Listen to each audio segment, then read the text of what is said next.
नमस्कार। आज हम एक बहुत बहुत ही अहम कानूनी बदलाव पर बात करने वाले हैं।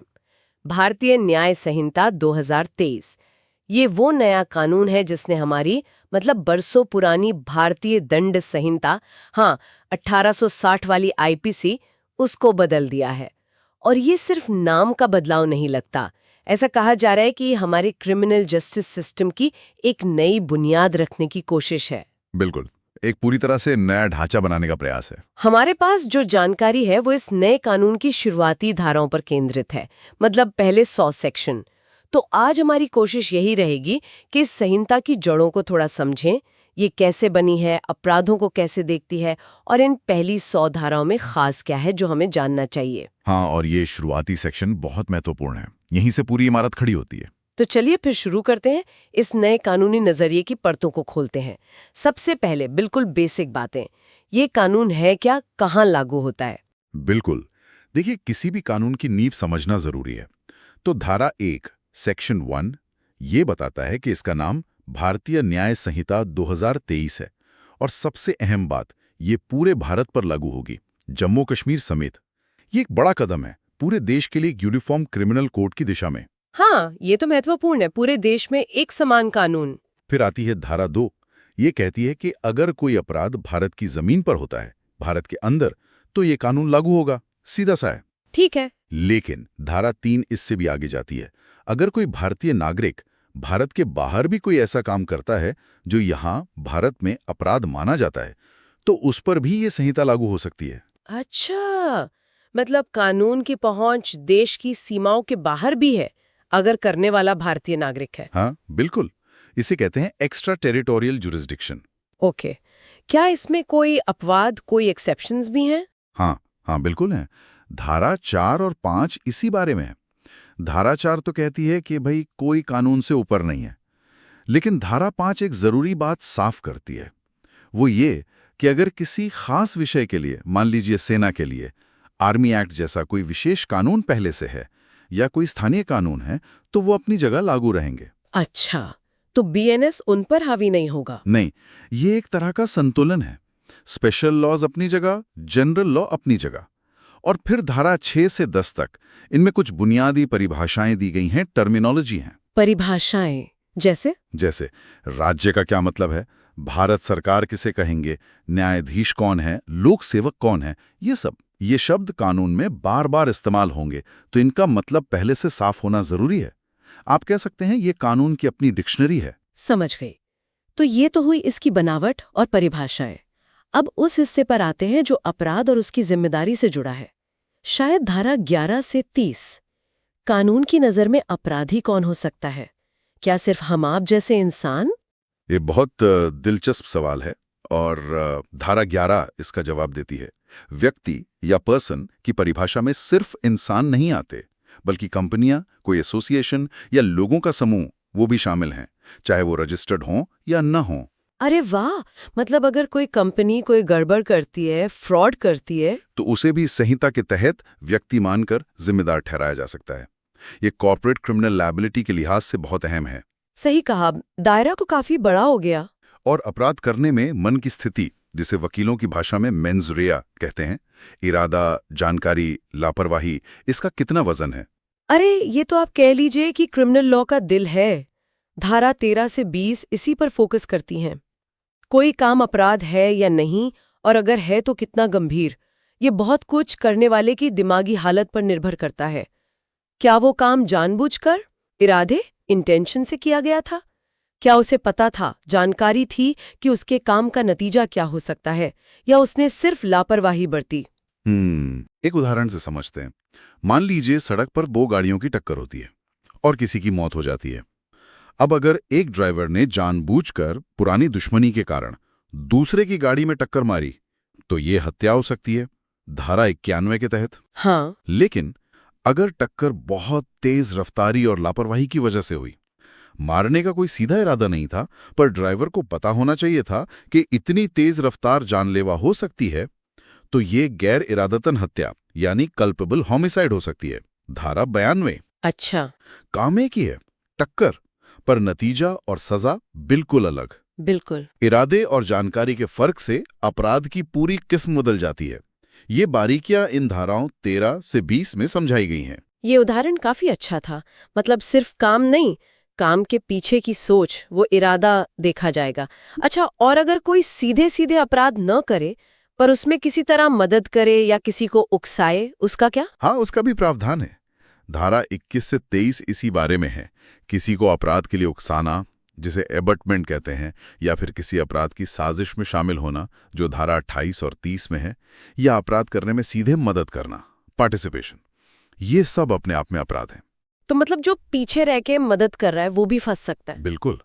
कानून ये मानता है कि अपराध को मुमकिन बनाने वाले भी उतने ही जिम्मेदार हो सकते हैं जितने कि उसे अंजाम देने वाले। जैसे मान लीजिए कोई किसी को चोरी करने के लिए औजार देता है या घर का नक्शा देता है, तो वो भी सजा का हकदार होगा। ठीक है। और क्या ऐसी भी कोई स्थितियां हैं जहां कोई काम वैसे तो अपराध लगता हो पर करने वाले को सजा ना मिले, कोई बचाव? हाँ है। धारा 24 से 27 कुछ ऐसे ही बचाव या डिफेंसेस के बारे में बताती हैं। जैसे मान लीजिए कोई काम कानून के तहत ही करना जरूरी था, जस्टिफाइड बाय लॉ था, या फिर नेक नियति से गुड फेथ में ये मानते हुए किया गया कि ये कानूनी है, या कोई काम तथ्य की गलती से हुआ हो, मिस्टेक ऑफ फैक्ट। ध्यान रहे, कानून की गलती की माफी नहीं होती, mistake of law is no excuse. या फिर कोई सिर्फ एक दुर्घटना, एक्सीडेंट हो, जिसमें कोई आपराधिक इरादा या लापरवाही ना हो। अच्छा, जैसे वो डॉक्टर वाला उदाहरण होता है अक्सर। हाँ बिल्कुल। अगर कोई डॉक्टर पूरी सावधानी बरतते हुए ऑपरेशन कर रहा है और फिर भी मरीज की जान चली जाती है, तो उसे दुर्घटना माना जा सकता है, अपराध नहीं, बशर्ते लापरवाही ना हो। समझ गए। और साजिश और कोशिश, कंस्पिरेसी और अटेम्प्ट, मान लीजिए अपराध पूरा हुआ ही नहीं। हाँ, तो धारा 28 से 30 इसी से निपटती हैं। सिर्फ अपराध करने की कोशिश करना, अटेम्प्ट करना, वो भी दंडनीय है, भले ही वो सफल ना हो पाए। जैसे कोई जेब काटने की कोशिश करे पर पकड़ा जाए, जेब कटी नहीं पर कोशिश तो की, सजा मिलेगी। इसी तरह अगर 2 या ज्यादा लोग मिलकर कोई गैर कानूनी काम करने का समझौता करते हैं, प्लान बनाते हैं, जिसे क्रिमिनल कॉन्स्पिरेसी कहते हैं, जी। धारा 30, तो कई बार सिर्फ ये समझौता करना ही अपराध बन जाता है। और धारा 29 है कॉमन इंटेंशन की। अगर कई लोग मिलकर एक साझा इरादे से कोई अपराध करते हैं, तो हर कोई उस अपराध के लिए बराबर का जिम्मेदार माना जाता है, जैसे सबने मिलकर ही वो काम किया हो। बाप रे, ये तो मतलब काफी गहरा है। सिर्फ करना ही नहीं, सोचना, प्लान करना, कोशिश करना, मदद करना, सब कुछ कानून के दायरे में आ सकता है। अच्छा, अब मान लीजिए अपराध साबित हो गया, तो सजाएं कैसी होंगी? ये शायद भाग 3 में है, धारा 31 से 50। हाँ बिल्कुल, ये भाग सजाओं के बारे में है। धारा 35 से 39 बताती हैं कि अदालतें कौन कौन सी सजाएं दे सकती हैं। इसमें मृत्युदंड है, आजीवन कारावास है। और यहाँ एक अहम बात है, आजीवन कारावास का मतलब अब सचमुच जीवन के अंत तक कारावास है, जब तक सरकार सजा कम ना कर दे। अच्छा, पहले ऐसा नहीं था क्या? पहले थोड़ी अस्पष्टता थी, जिसे अदालतों ने समय समय पर व्याख्या किया था, पर अब संहिता में इसे ज्यादा स्पष्ट कर दिया गया है, for the reminder of that person's natural life. फिर कठोर कारावास है, जिसमें सख्त मेहनत करवाई जाती है। साधारण कारावास है, संपत्ति की जब्ती है और जुर्माना। ठीक है, और आजीवन कारावास वाली बात, ये तो वाकई एक बड़ा बदलाव लगता है। हाँ, ये एक महत्वपूर्ण स्पष्टीकरण है। और सजा कम करने या माफ करने का अधिकार सरकार के पास अब भी है, जिसका जिक्र धारा 41 से 43 में है। उसे कम्यूटेशन या रिमिशन कहते हैं। और अगर मान लीजिए किसी एक ही काम से कई अलग अलग अपराध बन रहे हों, तो क्या हर एक के लिए सजा मिलेगी? नहीं, आमतौर पर ऐसा नहीं होता। धारा 40 इसी स्थिति को देखती है। अगर कोई एक काम कई अपराधों की परिभाषा में फिट बैठता है, तो सामान्य नियम यह है कि उसे हर अपराध के लिए अलग अलग सजा नहीं दी जाएगी, बल्कि जो सबसे गंभीर अपराध बनता है उसकी सजा दी जाएगी। ये बेवजह सजाओं के ढेर लगने से रोकता है। अच्छा, ये भी ठीक है। और एक और जरूरी बात है, धारा 44 से 50 में ये महिलाओं, बच्चों यानी 18 साल से कम उम्र के व्यक्ति या मानसिक रूप से अस्वस्थ व्यक्तियों से जुड़े मामलों के लिए कुछ विशेष प्रक्रियाएं या नियम बताती हैं। ये दिखाता है कि कानून समाज के कुछ संवेदनशील वर्गों की विशेष जरूरतों को पहचानता है और उनका ध्यान रखता है। ये जरूरी भी है। ठीक है, तो सजाओं की बात हो गई। अब आते हैं भाग 4 पर, जो राज्य के खिलाफ मतलब देश के खिलाफ होने वाले अपराधों से जुड़ा है, धारा 51 से 70। इसमें क्या क्या आता है और वो जो पुरानी धारा थी राजद्रोह वाली, सेडिशन, आईपीसी 124A, उसका क्या हुआ? वो तो काफी चर्चा में रहती थी। हाँ, ये एक बहुत ही संवेदनशील और महत्वपूर्ण भाग है। धारा 51 सबसे गंभीर अपराधों में से एक है। भारत सरकार के खिलाफ युद्ध छेड़ना या उसकी कोशिश करना या उसके लिए साजिश करना। धारा 52 भारत के साथ मैत्री संबंध रखने वाले किसी एशियाई देश के खिलाफ युद्ध छेड़ने से संबंधित है। और वो राजद्रोह वाली धारा? हाँ, तो अब आते हैं धारा 53 पर। ये उस पुराने राजद्रोह कानून आईपीसी 124A की जगह आई है। और सबसे पहली बात, इसमें राजद्रोह या सेडिशन शब्द का इस्तेमाल नहीं किया गया है। अच्छा, शब्द हटा दिया। हाँ, शब्द हटा दिया गया है। इसके बजाय ये उन कामों को दंडनीय बनाती है जो भारत की संप्रभुता, एकता और अखंडता को खतरे में डालते हैं, जैसे शब्दों से, इशारों से या इलेक्ट्रॉनिक माध्यमों से अलगाववाद को या सशस्त्र विद्रोह को या विध्वंसक गतिविधियों, सबवर्सिव एक्टिविटीज को उकसाना या ऐसी कोशिश करना, या फिर अलगाववादी भावनाओं को बढ़ावा देना जिससे देश की एकता, अखंडता खतरे में पड़े। तो मतलब राजद्रोह शब्द नहीं है, लेकिन देश की एकता और अखंडता को नुकसान पहुंचाने वाले काम अभी भी गंभीर अपराध हैं। इस बदलाव का क्या मतलब निकालें? देखिए, शब्द हटाने का एक सांकेतिक महत्व तो है। राजद्रोह शब्द पर हमेशा से एक औपनिवेशिक ठप्पा लगा था और इसकी आलोचना होती थी कि ये बोलने की आज़ादी को दबाने के लिए इस्तेमाल होता है। नई धारा का फोकस अब सीधे तौर पर भारत की संप्रभुता, एकता और अखंडता पर है। लेकिन असली फर्क इस बात पर निर्भर करेगा कि अदालतें इस नई भाषा की व्याख्या कैसे करती हैं। हाँ, ये बात तो है। क्या ये अभिव्यक्ति की आज़ादी के लिहाज से बेहतर साबित होगी या इसका दायरा भी उतना ही या शायद उससे ज्यादा व्यापक होगा, ये तो वक्त ही बताएगा। पर हाँ, ये निश्चित रूप से एक बड़ा बदलाव है जिस पर सबकी नजर रहेगी। समझ गई। और इस भाग में सेना या सरकारी कर्मचारियों से जुड़े अपराध भी शामिल हैं। हाँ, बिल्कुल।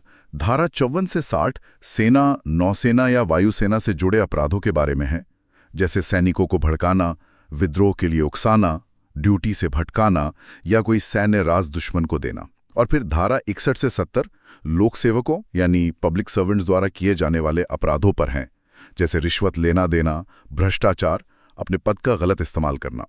शासन की ईमानदारी के लिए ये धाराएं बहुत जरूरी हैं। बिल्कुल। राज्य की सुरक्षा और सरकारी तंत्र की बात हो गई। अब आते हैं समाज की शांति और व्यवस्था पर। अगला भाग, भाग 5, शायद इसी बारे में होगा। धारा 71 से 90। एकदम सही पकड़ा आपने। ये भाग सार्वजनिक शांति यानी पब्लिक ट्रैंक्विलिटी बनाए रखने से जुड़े अपराधों को देखता है। इसमें धारा 71 है दंगा यानी रियॉटिंग के बारे में, और धारा 72 है गैर कानूनी जमावड़ा यानी अनलॉफुल असेंबली, मतलब 5 या उससे ज्यादा लोग किसी गैर कानूनी मकसद से इकट्ठा हों। अच्छा, और आजकल हम भीड़ द्वारा हिंसा की घटना भी काफी सुनते हैं, मॉब वायलेंस। हाँ, और इसीलिए धारा 77 से 76 महत्वपूर्ण हो जाती हैं। ये भीड़ द्वारा की जाने वाली हिंसा और सार्वजनिक संपत्ति को नुकसान पहुंचाने जैसे अपराधों से निपटती हैं। ये नए दौर की चुनौतियों को ध्यान में रखकर बनाई गई लगती हैं। साथ ही धारा 77 से 80 किसी लोक सेवक को उसके सरकारी काम में बाधा डालने को अपराध मानती हैं। और आज के जमाने में, खासकर डिजिटल युग में, अफवाहें फैलाना, नफरत फैलाना, ये भी तो बड़ी समस्या है। बिल्कुल, और धारा 81 से 90 इसी चुनौती से निपटने की कोशिश करती हुई दिखती हैं। जैसे धारा 81 है झूठी खबरें या अफवाहें फैलाना जिससे लोगों में डर या अशांति फैले। धारा 82 है अलग अलग धार्मिक, नस्लीय, भाषाई या क्षेत्रीय समूहों के बीच दुश्मनी या नफरत फैलाना, promoting enmity between different groups. धारा 83 है राष्ट्रीय एकता को नुकसान पहुंचाने वाले बयान देना। और धारा 90 है जानबूझकर किसी का अपमान करके शांति भंग करने की कोशिश करना। फेक न्यूज और हेट स्पीच के इस दौर में इन धाराओं का महत्व और बढ़ जाता है। ये तो वाकई आज के समाज के लिए बहुत जरूरी धाराएं लगती हैं। चलिए अब आखिर में आते हैं भाग 6 पर, धारा 91 से 100। ये शायद उन अपराधों से जुड़ा है जो सबसे गंभीर माने जाते हैं, जो सीधे इंसान के शरीर को प्रभावित करते हैं। हाँ बिल्कुल, offences affecting the human body. ये धाराएं जीवन और शारीरिक सुरक्षा के अधिकार से सीधे जुड़ी हैं। धारा 91 हत्या यानी मर्डर को परिभाषित करती है, यानी इरादे से किसी की जान लेना, और इसके लिए सबसे कड़ी सजा मृत्युदंड या आजीवन कारावास का प्रावधान है। वहीं धारा 92 है गैर इरादतन हत्या की, जिसे culpable homicide not amounting to murder कहते हैं।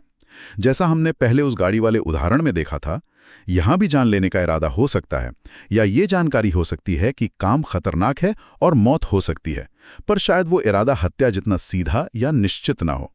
इसकी सजा हत्या से कम होती है। हाँ, इन दोनों के बीच का फर्क समझना अक्सर बहुत मुश्किल होता है ना? हाँ, ये बहुत बारीक लाइन है और केस के तथ्यों पर बहुत निर्भर करता है। और हत्या का प्रयास, अटेम्प्ट टू मर्डर, वो भी एक गंभीर अपराध है जिसके लिए धारा 93 में सजा तय की गई है। इसके अलावा धारा 94 से 97 में चोट पहुंचाना, हर्ट, गंभीर चोट पहुंचाना, ग्रीवस हर्ट, जैसे हड्डी तोड़ देना या किसी अंग को स्थायी नुकसान पहुंचाना, गलत तरीके से किसी को रोकना, रॉन्गफुल रिस्ट्रेंट, या कहीं बंद कर देना, रॉन्गफुल कन्फाइनमेंट, किसी पर आपराधिक बल का प्रयोग करना, क्रिमिनल फोर्स, या हमला करना, असॉल्ट, ये सब अपराध परिभाषित किए गए हैं। और एक बहुत जरूरी चीज होती है अपनी रक्षा करने का अधिकार। अगर कोई अपनी जान बचाने के लिए बल प्रयोग करे तो हाँ, ये एक बेहद महत्वपूर्ण अधिकार है, निजी रक्षा का अधिकार या राइट ऑफ प्राइवेट डिफेंस। इसका जिक्र धारा 98 से 100 में है। कानून हर व्यक्ति को अपनी और दूसरों की जान और संपत्ति की रक्षा करने का अधिकार देता है। अगर किसी की जान को खतरा है या गंभीर चोट लगने का डर है या बलात्कार, अपहरण जैसी स्थिति है, तो वो अपनी रक्षा में हमलावर पर जरूरी बल प्रयोग कर सकता है। यहां तक कि हमलावर की जान भी ले सकता है अगर हालात ऐसे हों। लेकिन इसकी कुछ सीमाएं भी तो होंगी। ऐसा तो नहीं कि कोई भी किसी को मार दे और कह दे कि मैं अपनी रक्षा कर रही थी। नहीं, बिल्कुल नहीं। ये अधिकार असीमित नहीं है। इसकी साफ सीमाएं हैं। पहली बात, अगर सरकारी अधिकारियों जैसे पुलिस की मदद लेने का समय और मौका है, तो आपको पहले मदद लेनी चाहिए, खुद बल प्रयोग नहीं करना है। दूसरी, अगर कोई लोक सेवक कानून के दायरे में अपना काम कर रहा है, तो उसके खिलाफ ये अधिकार इस्तेमाल नहीं किया जा सकता जब तक कि उससे आपकी जान को ही खतरा न पैदा हो जाए। और सबसे जरूरी बात, आत्मरक्षा में उतना ही बल प्रयोग किया जा सकता है जितना उस खतरे को टालने के लिए जरूरी हो। प्रोपोर्शनेट फोर्स, जरूरत से ज्यादा बल प्रयोग करना खुद एक अपराध बन सकता है। ये संतुलन वाकई बहुत नाजुक है। हाँ, बहुत नाजुक। तो ये थी भारतीय न्याय संहिता 2023 की पहली 100 धाराएं, जिन पर हमने एक नजर डाली।